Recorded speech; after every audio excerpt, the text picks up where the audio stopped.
Good morning and welcome, Patriot News Hour. Joe and Jason on this Monday, and I hope it does find you well. Hope you had a great weekend. Well, I thought it was going to be different. It sounded different, but apparently it wasn't any different. Highly unlikely that the United States is going to extend the ceasefire. Remember, the ceasefire, well, I don't remember or not, but the ceasefire ends Wednesday. Of course, we had a deal. Thought we had a deal. They said they had a deal. Apparently, once again, it was a deal in our own minds. Yes. It's hard, I guess. I don't know. Did Donald Trump, is he out there lying? It looks like it. According to the Iranians, we're not giving up our nuclear stuff, our enriched uranium. That's never even been on the table. Now, I don't know, it sounded like a great day. We'll give you $20 billion. You give us the uranium. Apparently not. I don't even know if there's a meeting going on in Pakistan. Our administration says there is. The Iranians say there isn't. Over the weekend, in case you missed it, everything's shut down. No ships going through the Strait of Hormuz. A couple of ships that thought they had permissions from the Iranians got fired on by the Iranians, and they had to turn around. And then the U.S. we are now targeting for the first time Iranian, I guess, shipments. There is an Iranian shipment going through the strait, through the blockade. The U.S. said turn around. They gave the U.S. the finger. The U.S. said okay, and sent a missile up the engine room, and now has taken possession of said tanker. So there you go. I will say for the first time, the Chinese are, at least for the first time publicly, they're calling for an immediate reopening of the Strait of Hormuz and, blah, blah, blah, blah, blah, blah, blah, blah, blah, blah, blah, blah, blah. And Donald Trump's going to blow the hell out of them if they do not. By the way, just in case you guys were not certain, Israel never talked me into the war in Iran. The results of October 7th added to my lifelong opinion that, and this is in all caps, Iran can never have a nuclear weapon. I watched and read the fake news pundits and the polls in total disbelief. 90% of what they say are lies and made up stories. The polls are rigged, much as the 2020 presidential election was rigged. Just like the results in Venezuela, which the media doesn't like talking about, the results in Iran will be amazing. And if Iran's new leaders, and then parentheses, regime change, are smart, Iran can have a great and prosperous future president, Donald J. Trump. So, just to be clear, the media lies, but not the president. So, there you go. No new wars. No new wars. No new wars. That's going to be like read my lips, right? No new wars, read my lips, right? Those are the, and they all have them, let's face it. You can't believe anything these guys say, right? It doesn't matter. Republican, Democrat, the second you say, yes, I'm voting for you, all that stuff they promised goes out the window.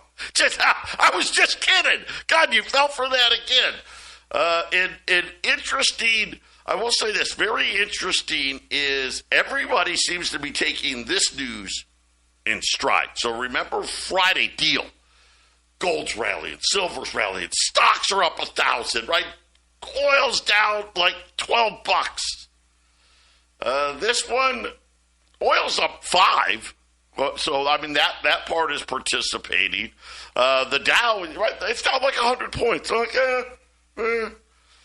no one actually I think this is more of an indication of, I don't think they believe that the United States is going to start bombing Iran again, right? I think at worst, we're just going to say, who can go the longest without oil, right? Maybe that's going to be the game, right, Jason? Hey, okay, we're not going to, I mean, I don't know what's left to bomb to begin with, but whatever it is, we're going to keep the blockade on. Iran's going to keep the blockade on. And whoever blinks first loses. I think it's hard to believe that oil got down to like $83. I'm actually surprised. But how depressive is the world economy that oil, under these circumstances, can't hold $90? Right, Joe? I mean, we may be dealing with economic depressive pressures that maybe the money printer, is it possible that you can't inflate your way out of it? I mean, I guess we're going to find out, but I'm wondering, with the .com and then the housing crash, right? And then COVID. I mean, look at COVID. They doubled the money supply because there was depressive pressures on the world money system, that they doubled the money supply. I'm wondering how bad economic pressures downward are pushing, and how much printing really has to go on, Joe. Well, interesting.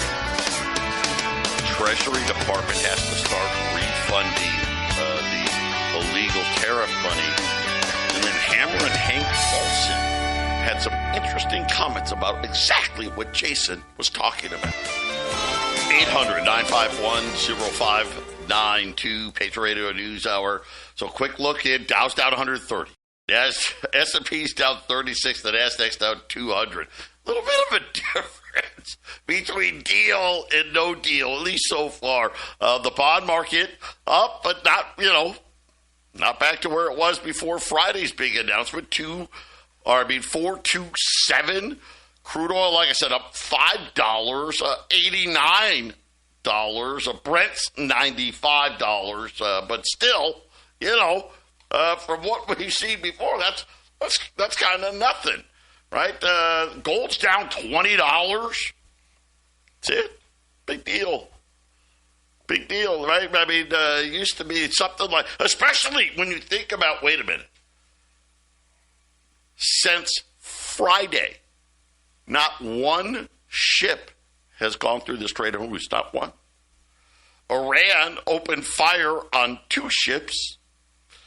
We essentially, we took possession. Let's just call it that. We took possession of an Iranian ship after they refused to. Apparently, I don't know what option we gave them, turn around or stop or whatever. They didn't. So we just, took out the engine room. And now we have possession of it. Silver, it doesn't seem to carry. It's down $1. Wow. That's like almost a no move for silver anymore, right? If silver doesn't move $3-4 in a day, it's like, did it really happen, right? Did the tree really fall in the woods if you didn't hear it, type of a thing? Interesting. But again, we have been very consistent in telling you what is going to happen. I don't know when this thing's going to end. And end doesn't mean we've taken our boats and gone home and blah, blah, blah. No. End just means, okay, either we're going to play the game of chicken I just talked about, or, I don't know, we're going into Iran. One of the two. Once that's decided, it's on. And it's on everywhere. And it's funny because I did have some people, text me, reach out to me, send me email. Joe, really? The stock market's already ridiculously high and blah, blah, blah, and it's going to go high. Yes. Think about this. This happened over the weekend. This is what the hedge funds and well, let's just say this. People that have a lot more intel than we are allowed to have. Iran has agreed to never close the Strait of Hormuz again. Okay? It will no longer be used as a weapon against the world. That was Donald Trump on Friday. But that's what, gold was up 100, the Dow's up 1,000, right? That's what he says.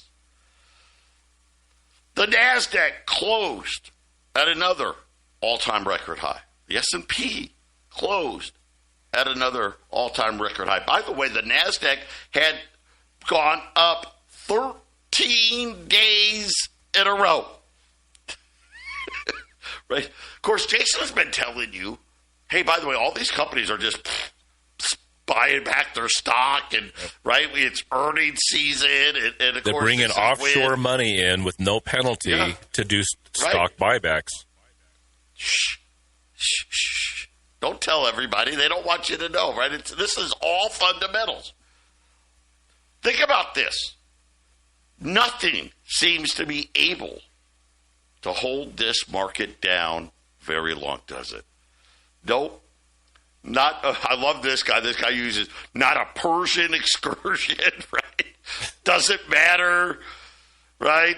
Not another energy crisis. Doesn't matter. I mean, I'm sitting there and I'm all happy today. Gas is like $4.75, or maybe it's $4.85, but better than $5. Not an 85% probability that the Democrats take the House in November. Wasn't that high. 50% probability that they take the Senate, right? You would think that would affect the stock market. Not evidence that China helped Iran target U.S. bases, right? No congressional scandals seem to matter. Not even Donald Trump fighting with the head of the Fed, which the world has never seen. Not even the president fighting with the Pope. No, guys, doesn't matter what it is, does it? Think about it. A lot of these things would be huge deals, but seemingly not. Huge indication of the bubble we keep telling you about. And this is kind of like okay, let's just throw one last big, we're going to blow that. We're like, you already know, like when you're blowing them up, okay. But if I blow this anymore, this thing's going to pop. That's where we're at. And they're blowing it. I mean, a choice. And the markets refuse to fall on any news, bad news, good news. It doesn't seem to matter. It does go up and down, though. I mean, it does seem to have its up and downs, right? I have a theory on that real quick, but go ahead and finish. Yeah, well, we had a little bit of a down. I guess it went down 10% when the Persian excursion started. But it's like today. Look at Friday. Iran's never closing the Strait of Hormuz ever again. Down up 1,000 today.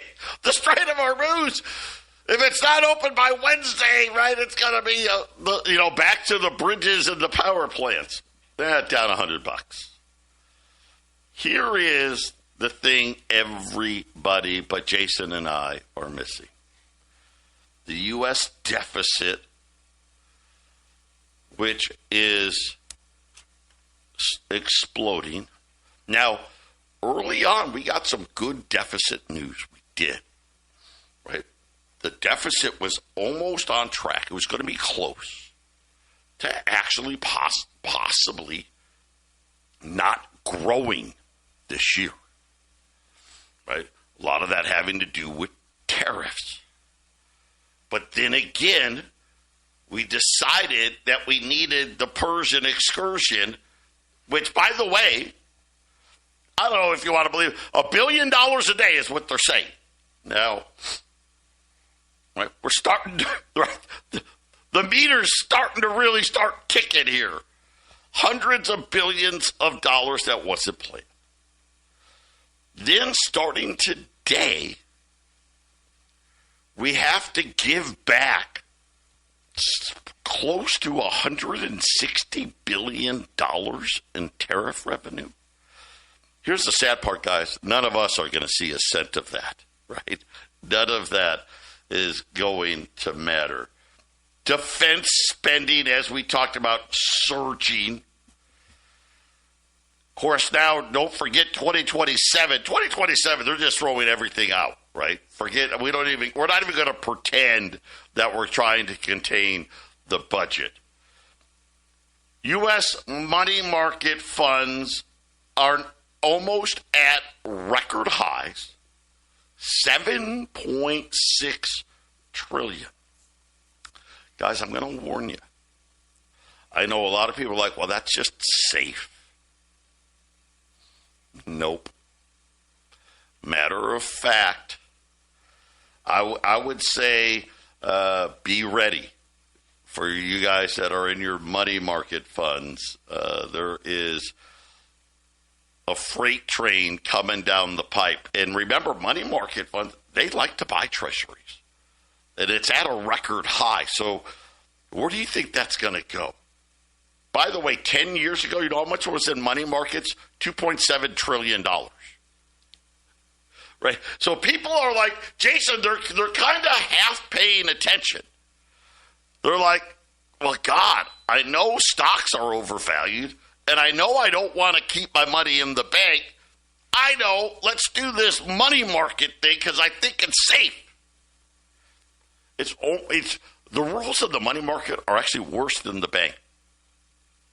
Just when the next financial crisis hits, it's actually worse than the banks. Why? Because they can do whatever they want. What does that mean? Well, kind of like this. You know that private equity market that sucks so bad right now? At least up front, they told you when you put your money in. You got to be a high net worth investor to put your money in that stuff, by the way, which means you got to have at least $1 million of assets outside of your home.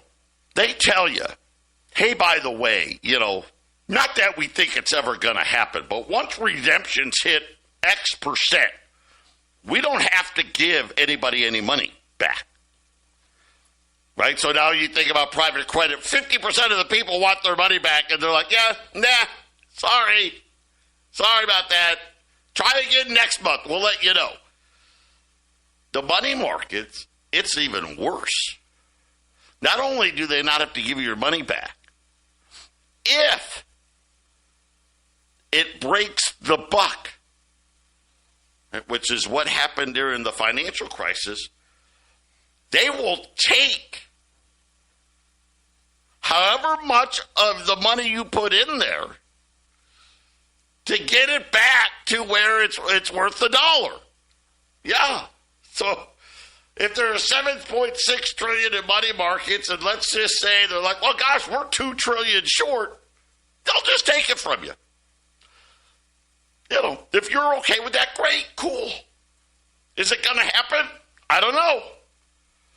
Nobody thought it could break the buck when it did in 2008, but that's how the rules are sitting right there. The S&P is up 200% in the last 10 years. Case-Shiller home prices up 83%. And, of course, the U.S. debt has grown by $20 trillion. In 2016, the debt to GDP was merely 75%. Of course, now we've crossed over 100% and continue to grow. But here's what's interesting about what they think is going to happen. They're saying interest rates, ready for this, are going to go back to zero. What? Yeah. Back to zero. Uh-oh. That's big problems for the money markets. Quantitative easing, or the size of the Fed's balance sheet, is going to start skyrocketing. Now remember, they were supposed to stop. They didn't want to call this round quantitative easing, so they've been adding to their balance sheet since December. No, don't tell anybody. See, it was just temporary, right, Jason? As soon as we get that tax revenue in, we're going to stop doing it. Well, the tax revenue came in, and now they're saying, well, I guess we're going to have to do this a little bit longer. What happened when they blow the last of the bubble? Yes, ma'am. 800-951-0592. Friday, we ran $20 gold pieces at $49.95. And I told you, hey, just in case we weren't being told the truth on Friday, you can buy it risk-free, right? Well, gold's down 20, but it's over 4,800, 4,810. It's higher than it was on Thursday. I still have some 20s left, so $49.95. Just great deals. So crazy how good these deals are. And then on the silver side of things, silver down less than $1, just below $80. Rolls of U.S. Silver Eagles 18. You know what? I'll tell you what. Let's heat it up a little bit. Let's just heat it up because, well, why not? It's Monday. Nobody's awake yet. $1,800 on U.S. Silver Eagles today at 800-951-0592. Take the time. Keep adding here. Remember, the deficits in these metals is enormous. But what we were talking about, how much trouble are we really in? And why is it that maybe we needed this distraction, right? The Persian incursion, whatever you want to call it, right? Because people really don't have a clue about what's coming. Hank Paulson. So for those of you that don't know Hank Paulson, he was Donald Trump's guy, right? Was it Trump? Was he Trump's guy? No, he wasn't Trump's guy. Who was he? Yeah, he was with Bush Jr. Was he Obama? Bush Jr. Huh? Bush Jr. Bush Jr. Okay. Bush Jr., yes. Second time around. Right? Bernanke and Paulson meeting with Bush and others to figure out how we're going to bail the banks out. 08, yes, this was him. He was the bailout guy, okay? He was the Treasury Secretary. He did an interview with Bloomberg, and he's sitting there talking about the financial crisis and saying to Bloomberg, it's amazing how quickly confidence can evaporate once stress begins to build. Now, that's kind of Hank's way of saying, how did you go bankrupt?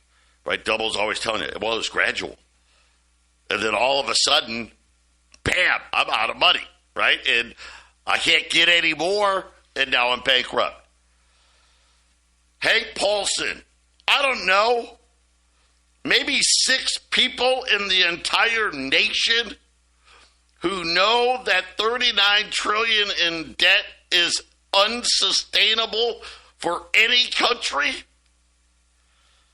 He said the scale of U.S. borrowing is now testing the confidence in the Treasury markets themselves. Listen, guys, this is what I've been telling you. I get it. Well, Joe, you just say that because you want to sell gold. Listen, I don't want to say it. But I've been doing this for 23, 24, almost 25 years, right? They've never, ever stopped spending money. Ever. I know they like to talk, we got all these tools in the toolkit. Well, okay. Well, what are they? Well, they're debt. But here's the cool thing, Joe. We just call it, we give them really cool names. Reverse repo facility. Right. Quantitative easy. We'll even have quantitative tightening. Yeah, right? Actually, the reason that Ron Paul was unceremoniously flushed in the 2012 primary, he was an enemy of the central bank. But you know what, Joe? You know what he was pushing? He was actually going to stop the spending. That might be the number one reason that they rigged that primary against him. They didn't want I'm not going to spend guy because there's none of them out there. He was the only one. Beyond he wanted to get rid of the central bank, he was going to stop spending, Joe. Listen to what he says. The risk now is the end of the long-standing assumption that demand for U.S. debt will hold forever. It is a very dangerous thing where foreign demand declines and Treasury prices fall. That means yields go up, by the way. Remember, the Treasury market, it's the opposite of what you think. Prices falling, that's good. Nope, that means yields go up. This is no small shift in the tone. The entire global financial system is based on the idea that treasuries are the ultimate safe asset. Once that perception begins to weaken, the consequences cascade very quickly. What stands out to me even more is should enough investors back out, the Federal Reserve has no choice but to be the buyer of last resort.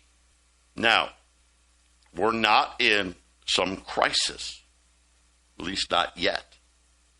And already the Treasury is the buyer of last resort. Now, right now, it's only $40 billion a month. That's not bad. It's only $40 billion.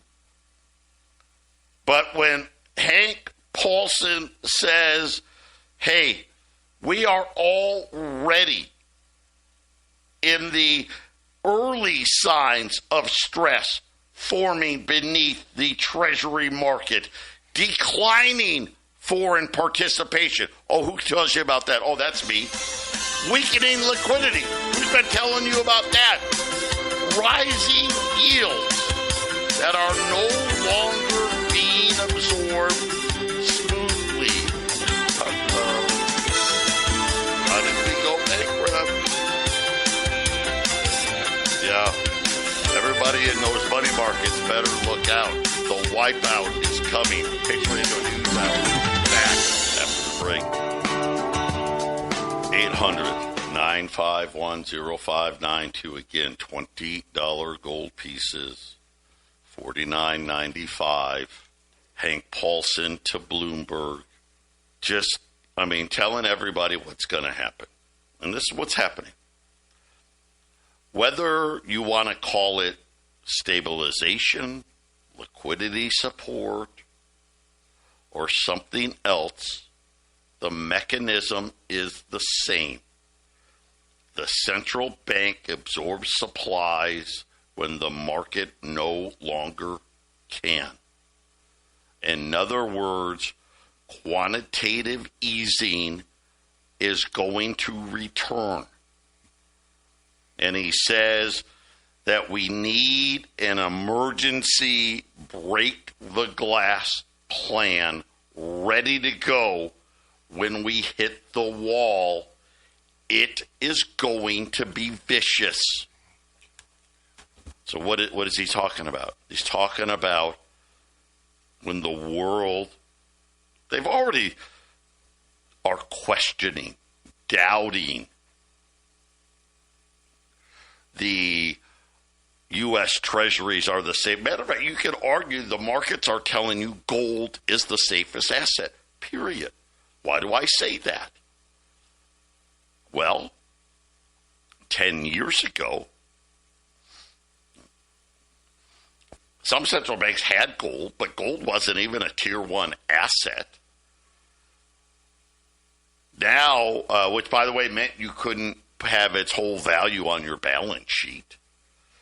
Now it's a tier 1 asset and has the second highest holdings among central banks, only to the U.S. Treasury, right? Only the dollar. They've passed all the other currencies. They've lapped the euro. We're less than $2 trillion away from gold passing treasuries as the largest single holding of central banks in the world. And Hank Paulson is telling you, if you don't want to believe me, fine. Don't.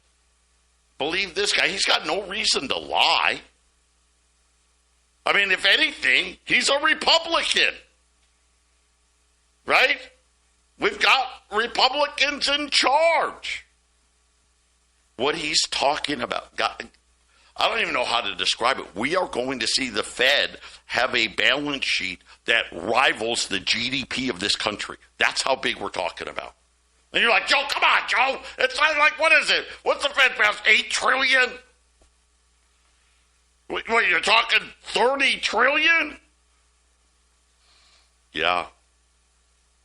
That's exactly what it is. And I'm going to read it to you again. We need an emergency break the glass plan. What does that mean? What he's saying is, it's not going to be, we need to do $40 billion. I'll give you, remember the taper tantrum, as they called it? Right before COVID came around. You guys may not remember. Jason and I remember. The Fed came out one day, seemingly out of nowhere, and said, we got a little issue here, a little liquidity issue. We're going to take $10 billion and buy some treasuries. What? And the market's like, whoa, what? And then within 24 hours, did we say 10? We meant 25. Within 72 hours, did we say 25? We meant 100. And by the way, we're going to have a repo facility, a reverse repo facility, this facility right there. And then all of a sudden, COVID took it out of the news. What Hank Paulson's talking about? I don't know. Are we going to need a $500 billion facility? Because he's talking about break the glass. That means the house is on fire, right? He might break the glass. He might be trying to move policy because I'm fully believe the next kick it down the road situation is going to have the large banks printing the money, treasuries, treasury. They're going to be able to loan money, print the money. It's all going to go into treasuries because that's going to be the so-called safe place, Joe. So I think that's and maybe Paulson's out there right now giving everybody the scary story so that when the controversial issue of letting, let's say, Wells Fargo just start printing money, oh, that's okay, though, but they're going to buy treasuries. They're going to buy treasuries with that. Somebody's going to actually mop up all the lack of treasury buying. Because, Joe, if foreign countries are going to continually not buy it, there's one place that can still buy it and try to make money off everybody else. That's going to be directly from our large banks. That's what I think is going to happen. I think Paulson's pushing for that. I think that's why he's got the scary story coming out, Joe. Well, listen, it's not a story. If you're scared, you probably should be. Because here's what he's ultimately saying. Whatever it is, they better have, right, that the, quote, break the glass policy ready to go. They better not be caught with their pants down because this is coming, right? 800-951-0592. Jason, I will be back after the break. 800-951-0592. So kind of getting the idea here. What's coming after the whole Persian excursion? Structural tightness, Persian excursion. Maybe that's what they'll use. Well, we just have structural tightness in the treasury markets. We will have rates, and I did not think they would go to zero. They will. If they have to, as Hank Paulson says, break the glass. Because the world has decided, okay, you proved to us that you weren't worthy of being the reserve currency by being financially sound. I mean, that's really what this comes down to. Nobody really wants a different reserve currency. Nobody really wants that. Right? But at a certain point, you're like, okay, well, you're going to add $3 and $4 and $5 trillion a year to the, yeah, okay, you obviously don't want to be the reserve currency any longer. And we're already seeing it. And that's the part. Once there's doubt, does it ever really go away, Jason? I mean, really? I mean, for most people, yes, because they just have a short memory and they believe whatever the TV tells them. You think? Yeah. You think? We have a whole generation of kids. I'm talking about most people. I'm talking about central banks, so they don't. Oh, okay. Right. They don't forget. That's how they make the next weird policy. Because remember, money's just an idea. And since money's just an idea, you can just make up whatever kind of thing you can think up in your brain and then send it out to everybody else. And those that have the most control and power will just force other people to believe this new term and sell it down the road to everybody else that's going to actually pay for it. So, yeah, I mean, they won't forget, no. The guys that do this stuff don't forget. They're learning. They have a whole library full of books that nobody else gets to read on how it works. It is going to be, like Jason said, it is going to be something really ridiculous. Yeah. That's what it's going to be. Listen, if you have the big banks loaning out the money, Joe, just printing it themselves, if the whole thing crashes, they won't be pointing at the Fed. They'll be pointing at the big banks. And which one falls this time? Well, it'll be Lehman Brothers. Maybe we'll get a combination of Wells Fargo and one of the others falling at the same time. It's their fault. What were they doing? Printing money. Look at how reckless they were. They're making a fall guy. It's coming. It's in the making. They're ready for it, Joe. I'm telling you. And Paulson's like, look, we better do something. This is horrible. We better do something. Let Wells Fargo print it. let J.P. Morgan Chase Bank print it. Oh God, Jamie Dimon would love it. Oh my gosh, well, he's gonna get it. I'm telling you. He's buying up the silver now, right? Yeah. Silver $1,800 a roll. Gold $49.95 at 800-951-0592. man, is the second half going to be maybe one of the most interesting. You know what, though? Here's the thing. 2027. How about fiscal year 2027? Because that starts October 1st. That may be one of the wildest years in the debt money system that we currently have today. 800-951-0592.